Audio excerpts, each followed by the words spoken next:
Tessalonicenses, capítulo 5, versículo 17, bem curtinho, e diz assim: orai sem cessar. Na minha versão, orem constantemente. Amém? A tomar os nossos assentos em nome de Jesus. Amados, eu fiquei meditando aqui o que Paulo quis dizer com essa orientação, né? Orar sem cessar.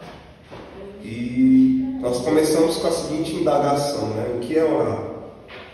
O que é fazer uma oração? Oração é um tipo de comunicação que nós estabelecemos com Deus. Mas o que é uma comunicação? O que é uma comunicação eficaz e eficiente? Qual é o objetivo da comunicação? Bom, o objetivo da comunicação é transmitir uma mensagem a fim de ser ouvido e respondido. Por isso nós fazemos uma oração. Quando nós nos comunicamos com alguém, nós estamos fazendo uma espécie de oração. Nós comunicamos a uma determinada pessoa uma mensagem, nós esperamos com isso ser ouvidos por essa pessoa e esperamos, além de ser ouvidos, ser também respondidos. E assim, dentro dessa cadeia de eventos, haverá uma comunicação efetiva. E orar é uma comunicação para com Deus. Nós esperamos que Deus nos ouça e que Ele responda às nossas orações. Bom, aquele que ora a Deus tem que ter fé que Ele existe e que Ele é galardoador daqueles que o buscam. Então nós oramos acreditando que há um Deus nos ouvindo e acreditando que Ele retribui e que Ele responde à nossa oração. Bom, a oração é um mecanismo para que nos comuniquemos, para que nós comuniquemos a Deus as nossas questões e sejamos respondidos. Vamos ver na Bíblia? Lá em Filipenses capítulo 4, versículo 6, versículo muito conhecido de todos os irmãos, a palavra vai dizer assim, veja bem, Filipenses capítulo 4, versículo 6, estamos falando de comunicação. Diz assim a palavra do Senhor: não andem ansiosos por coisa alguma, mas em tudo, por meio da oração e da súplica, com ação de graças, apresentem os seus pedidos ao Senhor. Então, é a forma como nós falamos com Deus, apresentamos com Deus as nossas questões, as nossas ansiedades e esperamos, como eu disse, a comunicação eficaz, esperamos ser respondidos. Então, quando nós oramos a Deus a fim de que Ele nos ouça e nos responda, qual é o objetivo dessa ação? Ou qual é o resultado dessa oração? O versículo 7, versículo seguinte, vai explicar. Orando, quando ansiosos, orando, apresentando a Deus, ao Senhor, as suas questões, os seus problemas. Versículo 7 diz: então, a paz que excede todo entendimento guardará o coração e os pensamentos de vocês em Cristo Jesus. Então veja que coisa maravilhosa. Em Deus, ou para Deus, nós dirigimos essa oração no meio das nossas angústias, no meio das nossas ansiedades. Deus nos escuta, Ele é aquele que estabelece um diálogo conosco. Ele não só escuta, mas Ele também fala nesse processo de oração. Então Deus recebe a nossa mensagem e responde a nossa mensagem. Como? Nem sempre através de palavras. Às vezes nós ouvimos, Deus falar conosco. É muito bom, é um gozo muito grande quando nós ouvimos Deus falar conosco. Mas nem sempre Ele faz assim. Às vezes a resposta de Deus vem através de uma alegria, de uma paz, da ansiedade que estava nos perseguindo e nos amedrontando, indo embora, a depressão indo embora, uma alegria genuína enchendo os nossos corações. Então muitas vezes Deus não responde através de palavras, mas responde através da sua paz. É o que o versículo 7 diz: então a paz de Deus, que excede todo o entendimento, guardará o coração e os pensamentos de vocês em Cristo Jesus. Então, em primeiro lugar, a oração é esse mecanismo onde nós comunicamos a Deus as nossas ansiedades e Deus comunica a nós a sua paz. Olha que coisa interessante, né? É uma oração que é respondida através da paz que o Senhor nos concede. Nós vemos em outra passagem, e eu já preguei aqui muitas vezes eu acho que umas 2 ou 3, na verdade, sobre Daniel. Daniel capítulo 6, versículo de número 10, olha só que coisa interessante. Daniel, visto que o edito do rei proibindo orações estava assinado, e que aquele que transgredisse o edito seria lançado na cova dos leões, qual é a reação de Daniel? Daniel se desespera, Daniel arranca os cabelos da cabeça? Não, veja bem, versículo 10 do capítulo 6 de Daniel. Quando Daniel soube que o decreto tinha sido publicado, foi para casa, para o seu quarto, no andar de cima, cujas janelas davam para Jerusalém.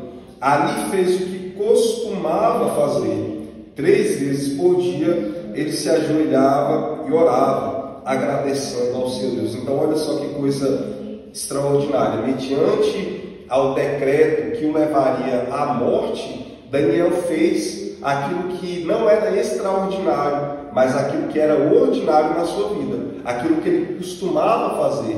3 vezes ao dia, com as janelas viradas para Jerusalém, ele orava ao Senhor. Então nós vemos a oração aqui como um mecanismo de nos livrarmos da nossa ansiedade, da nossa depressão, da nossa angústia. Então essa comunicação para com Deus nos traz paz e nos traz refrigério. Bom, Deus comunica também através da nossa oração. Ele não só comunica a sua paz nos nossos corações, a sua alegria, a sua força, a sua esperança, mas Ele também comunica através da oração a sua vontade. Deus comunica através da oração a sua vontade aos seus servos. Isto é, quando nós estamos mediante alguma circunstância e vamos precisar tomar uma decisão séria, é importante que nós oremos ao Senhor. É importante que nós apresentemos as nossas questões importantes, aquelas decisões que nós temos que tomar ao Senhor. E não tem por que não fazer isso. Não tem, tem pouco tempo para eu tomar essa decisão, eu tenho que tomar essa decisão amanhã, não tem como eu orar a Deus, porque não vai dar tempo de Deus me responder. Mas nós vemos um exemplo na Bíblia, lá em Neemias, que o rei indaga a Neemias acerca de uma questão, e Neemias, antes de responder o rei, ele faz uma oração. A Bíblia não fala qual oração, quais palavras Neemias usou, mas foi uma oração extremamente eficaz, e Deus direcionou Neemias dentro daquilo que ele deveria falar. Vamos lá? Capítulo 2 de Jeremias, versículo, a partir no mês de Nissan, do 20º ano do rei Artaxerxes, na hora de servir o vinho, levei-o ao rei, Neemias aqui sendo narrador. Até então, eu nunca tinha estado triste na presença dele. Por isso o rei me perguntou: por que o seu rosto parece tão triste se você não está doente? Olha, o próprio rei disse: essa tristeza só pode ser do coração. Com muito medo eu disse ao rei: que o rei viva para sempre. Como não estaria triste o meu rosto se a cidade em que estão sepultados os meus pais está em ruínas e as suas portas foram destruídas pelo fogo? O rei me disse, presta atenção, o que você gostaria de pedir? Veja bem, o rei Medo-Persa, de um poder extraordinário, Neemias poderia pedir muitas coisas, poderia imediatamente pedir aquilo que estava no seu coração, aquilo que ele desejaria que acontecesse, mas o que Neemias faz antes de pedir ao rei? Veja bem, versículo 4. O rei me disse: o que você gostaria de pedir? Então orei ao Deus dos céus e respondi ao rei. Então olha só que coisa extraordinária. Neemias encontra uma janela de oportunidade entre a pergunta do rei e a resposta dele. Então nós vemos a oração aqui presente como uma forma de levarmos ou fazermos a vontade de Deus. É Deus nos comunicando a sua vontade através da oração. Então nós precisamos orar para aprender a entender a vontade de Deus e aquilo que Deus quer para nós. Amém, meus amados? Mas além de Deus, em primeiro lugar, Deus comunica a sua paz aos nossos corações através da oração.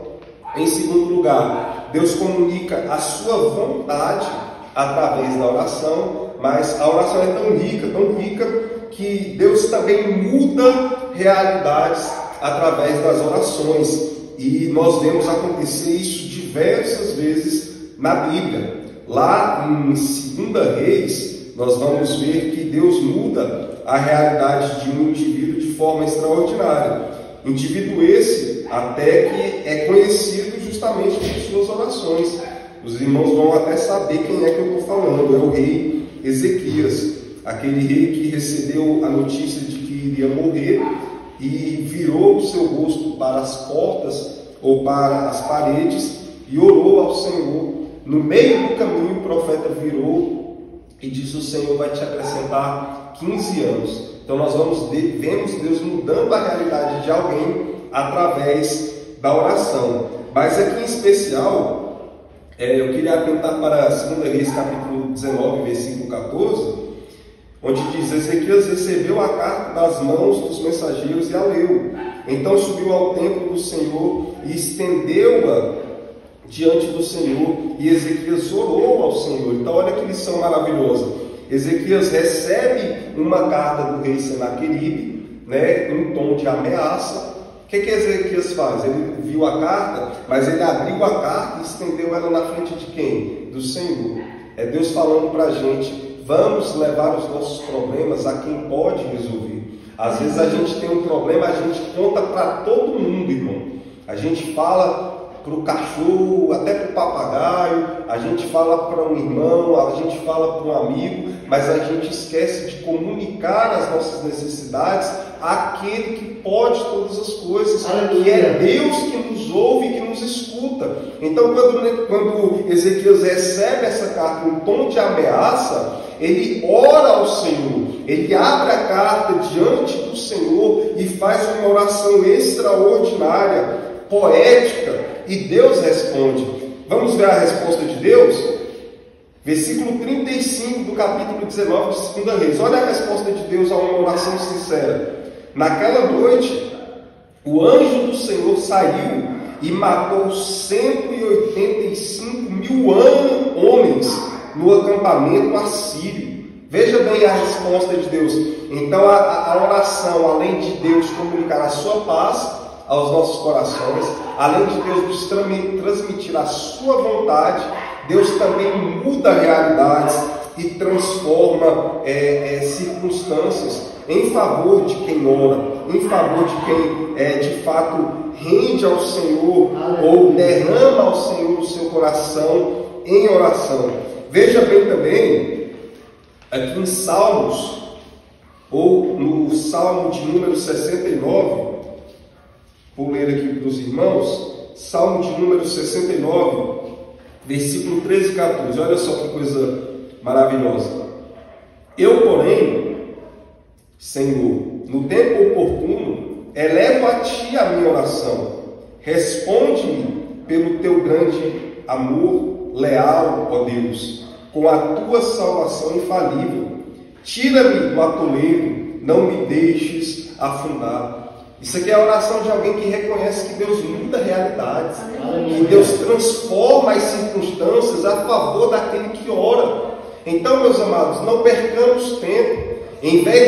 Ao invés de comunicarmos às pessoas os nossos problemas, e isso não é pecado, é até estimulado pelo apóstolo. Comunica aos santos as suas necessidades, porque tem gente que pode nos ajudar. Mas antes de comunicar a qualquer pessoa as nossas necessidades, vamos comunicá-las a Deus, porque Deus é poderoso para fazer muito mais além daquilo que pedimos ou daquilo que pensamos. Então, antes de comunicar as nossas necessidades a alguém, comuniquemos a Deus, porque Deus, através da oração, muda e transforma realidades. Para terminar, em primeiro lugar, Deus comunica a sua paz aos nossos corações através da oração. Deus transmite a sua vontade através da oração. Deus também nos muda realidades através da oração. Mas uma coisa interessante é que Deus também nos leva, e isso fala sobre nós, sobre o indivíduo de forma pessoal. Ele nos leva para o centro da sua vontade. Ele não só, como no segundo tópico, transmite aquilo que Ele quer que faça, mas nesse tópico aqui eu quero dizer que Deus, Ele nos leva como um todo para o centro da sua vontade. Vamos ver lá em Mateus capítulo 26, versículo 39. Meus amados, se Jesus, que era Deus, precisava orar, quem somos nós para não orarmos também? Jesus, no momento de angústia e no momento de tristeza, orou antevendo aquilo que havia de acontecer com ele, toda a angústia, toda a dor, toda a tortura que ele haveria de passar, e ele ora ao Senhor, a Deus Pai, dizendo assim, versículo 39 de Mateus capítulo 26, indo um pouco mais adiante, prostrou-se com o rosto em terra e orou: meu Pai, se for possível, afasta de mim este cálice. Olha só, Jesus conhecia o plano, Jesus sabia que ele tinha que beber o cálice, mas o cálice que Jesus bebeu